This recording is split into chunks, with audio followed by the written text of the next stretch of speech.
Container کمرے میں بہت گرمی تھی۔ دور کونے میں ایک چھوٹا سا فرشی پنکھا پڑا ہوا تھا۔ اس کے پروں سے ہوا کم اور ٹیں ٹیں ٹھک کی آوازیں زیادہ آ رہی تھیں۔ چھت اور دیواریں لوہے کی تھیں۔ انہوں نے گرمی میں تپ کر کمرے کو اوون بنا دیا تھا۔ زمین پر گندے لفافے، پرانے اخبار اور پلاسٹک کی ادھڑی کچلی بکھری پیکنگ پڑی ہوئی تھی۔ فرش لکڑی کا تھا، گیلا تھا اور اس میں سے بدبو آ رہی تھی، اور دیوار پر سیاہ رنگ کا ایک قدیم کلاک لٹکا ہوا تھا۔ وہ سمٹ اور لڑک کر چل رہا تھا۔ ہم اس کمرے میں 4 لوگ تھے اور ہم سب لوہے کی کرسیوں پر دیوار کے ساتھ بیٹھے تھے۔ پہلے نمبر پر موراکو کا ایک تاجر بیٹھا تھا۔ یہ ذرا سا فربا تھا، پیٹ نکلا ہوا تھا، لیکن باقی جسم متناسب تھا۔ بال سامنے سے اڑے ہوئے تھے اور وہ بار بار سر پر ہاتھ پھیر کر بال سنوارنے کی کوشش کر رہا تھا۔ اس نے امیگریشن عملے کو بتایا تھا، میں تنجا میں کھجوروں کا کاروبار کرتا ہوں۔ وہ حلیے سے بھی کھجوروں کا تاجر لگتا تھا۔ میں جب بھی اس کی طرف دیکھتا تھا، مجھے اس سے کھجوروں کی بو آنے لگتی تھی۔ اس کے ساتھ ایک نوجوان پالش خاتون بیٹھی تھی۔ یہ اپنے ہینڈ بیگ سے بار بار چھوٹا سا آئینہ نکالتی تھی اور دیر تک اپنے بال اور ہونٹ سیدھے کرتی رہتی تھی۔ اس کی حرکتیں اپنے منہ سے اس کے بیک گراؤنڈ اور اس کے پیشے کی نشاندہی کر رہی تھی۔ میں تیسرا تھا۔ میرا ٹرالی بیگ میرے سامنے پڑا تھا۔ میں نے اپنی دونوں ٹانگیں اس پر رکھی ہوئی تھیں اور مزے سے کتاب پڑھ رہا تھا۔ میں تھوڑی دیر بعد دائیں بائیں دیکھتا تھا، پھر کتاب میں ڈبکی مار دیتا تھا۔ اور میرے بعد ایک بوڑھی فرنچ بیٹھی تھی۔ اس کے ہاتھوں میں رشا تھا، چہرے پر جھریوں کے الجھے ہوئے جال بچھے ہوئے تھے۔ میں جب بھی اس کے چہرے کی طرف دیکھتا، مجھے بے اختیار کریلا یاد آ جاتا تھا اور میرے دل میں خواہش پیدا ہوتی تھی کہ میں اس کے منہ پر ہاتھ پھیر کر دیکھوں کریلے کی جھریوں اور اس کی جھریوں میں کیا فرق ہے۔ لیکن میں ہر بار اپنی یہ خواہش دل میں دبا کر دیوار کے کلاک کی طرح دیکھنے لگتا تھا۔ ہمیں وہاں 3 گھنٹے ہو چکے تھے۔ اس دوران صرف ایک پولیس کا اہلکار اندر آیا، ہمیں پانی کی بوتلیں پکڑا کر واپس چلا گیا۔ کمرے کا لوہے کا دروازہ بند تھا، لیکن اس کے نیچے سے روشنی کی ہلکی لکیر اندر جھانک رہی تھی۔ یہ لکیر بیرونی دنیا سے ہمارا واحد رابطہ تھی۔ ہم لکیر دیکھ کر گرتے ہوئے سورج کا اندازہ کر رہے تھے۔ ہمیں اچانک دور سے تیز قدموں کی آواز سنائی دی۔ ہم چاروں نے سر اٹھائے اور اپنے کان اور نظریں دروازوں کی طرف لگا دیں۔ قدم دروازے پر آ کر رک گئے۔ روشنی کی لکیر میں 2 سیاہ دھبے ابھرے ہوئے آئے۔ باہر سے لاک کھلنے کی آواز آئی۔ دروازہ چڑچڑایا۔ امیگریشن آفیسر اندر داخل ہوا۔ اس نے میرا پاسپورٹ ہوا میں لہرا کر زور سے کہا، مسٹر شوردی، کم ود می۔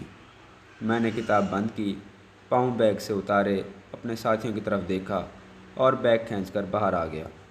باہر کی دنیا کمرے سے مختلف تھی۔ باہر روشنی بھی تھی، ہریالی بھی، رونق بھی اور تراوت بھی۔ آسمان پر پرندے اڑ رہے تھے۔ دور تک ہریالی بکھری ہوئی تھی۔ ہوا میں تازگی اور فضا میں کھلا پن تھا۔ میرے سامنے سینکڑوں روسی حسینائیں بھی پھر رہی تھیں۔ میں نے گھبرا کے پیچھے دیکھا۔ گارڈ کمرے کا دروازہ بند کر رہا تھا۔ اندر اسی طرف اندھیرا، گرمی، حبس اور ڈپریشن تھا۔ میں نے آگے کی طرف دیکھا تو کمرے سے 3 فٹ کے فاصلے پر رونق ہی رونق اور تازگی تھی۔ گارڈ مجھے لے کر مرکزی دروازے پر آیا، میرا پاسپورٹ میرے ہاتھ میں دیا، گیٹ کا بٹن دبایا اور ویلکم ٹو رشیا کہہ کر مجھے گیٹ سے باہر جانے کا اشارہ کر دیا۔ 5 سال پرانی بات ہے۔ میں 4 دن کے لیے روس گیا۔ ماسکو ایئرپورٹ پر اترا تو مجھے امیگریشن نے روک لیا۔ یہ مجھے ایئرپورٹ کے اندر سے مختلف غار نما کوریڈور دروازے سے گزار کر ایک چھوٹے سے گندے کنٹینر میں لے گئے۔ مجھ سے پہلے وہاں 2 لوگ بیٹھے تھے۔ میں ان کے ساتھ بیٹھ گیا۔ تھوڑی دیر بعد دروازہ کھلا اور ایک فرینچ مائی کو بھی ہمارے ساتھ لا کر بٹھا دیا گیا۔ میرے ساتھی پریشان تھے۔ میں بھی شروع میں پریشان رہا، لیکن پھر میں نے اپنے پاؤں بیگ پر رکھے اور کتاب پڑھنا شروع کر دی۔ میں اپنے تجربے کی بنیاد پر اندازہ لگا چکا تھا، یہ کھیل 1 آدھ گھنٹہ چلے گا اور یہ لوگ پھر ہمیں ایک کر کے ماسکو ایئرپورٹ سے باہر جانے کی اجازت دے دیں گے۔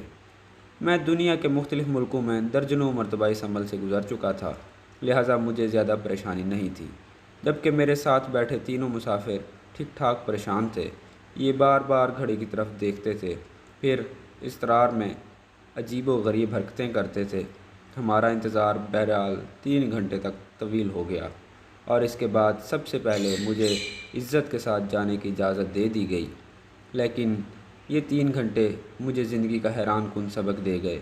میں کنٹینر میں بیٹھا تھا تو مجھے روس دنیا کی بدصورت، مشکل اور انتہائی فضول جگہ محسوس ہو رہی تھی، لیکن میں جوں ہی کنٹینر سے باہر آیا تو میری رائے تبدیل ہو گئی۔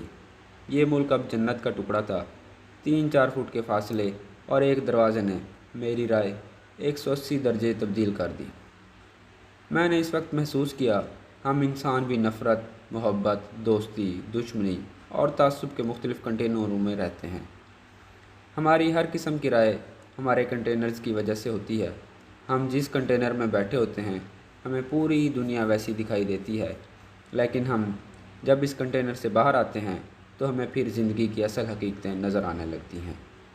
مجھے آج بھی یاد ہے، میں 10 برس قبل کابل گیا تھا۔ میں 5 اسٹار ہوٹل میں ٹھہرا ہوا تھا۔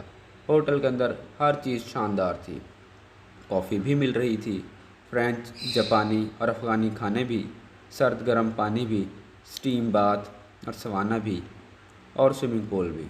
ہم لوگ 2 ایکڑ کے اس ہوٹل کا کل کابل سمجھ رہے تھے اور ایک دوسرے سے پوچھ رہے تھے لوگ اس خوبصورت شہر کو جنگ زدہ کیوں کہتے ہیں۔ لیکن جب میں اگلے دن ہوٹل سے باہر نکلا، میں نے دیکھنا شروع کیا تو میری آنکھوں میں آنسو آ گئے۔ آدھا شہر ملبے کا ڈھیر تھا، ہر تیسرا شخص لولا، لنگڑا اور اندھا تھا۔ بچوں کے چہروں پر افلاس کی تہیں جمی ہوئی تھیں اور خواتین برقعوں میں لپٹی ہوئی زندہ لاشیں تھیں۔ پورا شہر انسانی المیہ تھا۔ آپ یقین کریں، اصل کابل اور 5 اسٹار ہوٹل کے کابل میں صرف ایک سڑک کا فاصلہ تھا۔ آپ ہوٹل کے اندر قدم رکھ دیں تو کابل دنیا کا جدید ترین شہر بن جاتا تھا، اور آپ صرف ایک سڑک پار کر لیں تو کابل انسانی المیہ بن جاتا تھا۔ یہ کیا تھا؟ یہ کنٹینر کا فرق تھا۔ ہم انسان کنٹینروں میں زندگی گزار رہے ہیں۔ کامیابی ہو یا ناکامی، صحت ہو یا بیماری، خوبصورتی ہو یا بدصورتی، یہ سب کنٹینر ہیں۔ ہم میں سے جو شخص جس کنٹینر میں ہے، اس کی نظر میں پوری کائنات ویسی ہے، اور اس کی یہ کائنات اس وقت تک ویسی رہتی ہے جب تک وہ اپنے کنٹینر سے باہر نہیں نکلتا۔ شہریت، مذہب اور مسلک بھی کنٹینر ہیں۔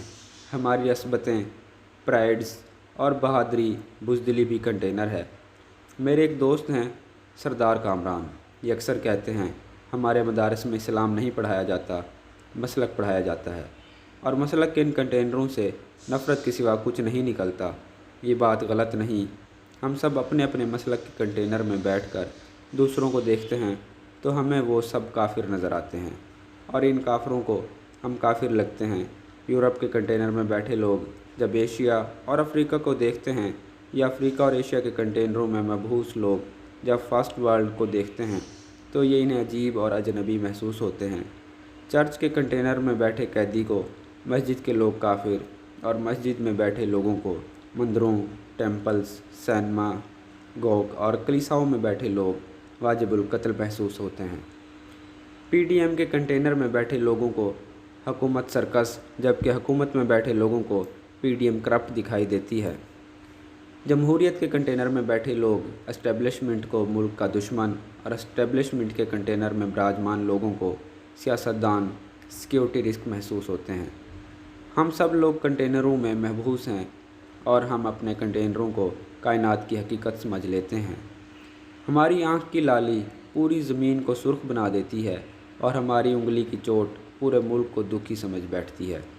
لہٰذا پھر معاشرے، ملک اور دنیا میں امن کیسے آ سکتا ہے؟ ہم اگر امن سے رہنا چاہتے ہیں تو پھر ہمیں اپنے کنٹینر سے باہر نکل کر دنیا کو دیکھنا ہوگا۔ ہو سکتا ہے باہر کی حقیقت ہمارے اندر کی حقیقت سے مختلف ہو، اصل ریالٹی مکمل طور پر مختلف ہو۔ میں ہر حکومت سے عرض کرتا رہا ہوں، آپ کسی نہ کسی طرح پاکستانیوں کے لیے کسی ملک کی سرحد کھلوا دیں۔ آپ ایران کھول دیں، افغانستان، چین یا پھر بھارت کھول دیں۔ کیونکہ ہم لوگ جب اپنے کنٹینر سے باہر نہیں نکلیں گے، ہم اس وقت تک دنیا اور زندگی کی سمجھ نہیں آئے گی۔ ہم اس وقت تک اسی طرح اپنے کنٹینر کو جنت سمجھتے رہیں گے۔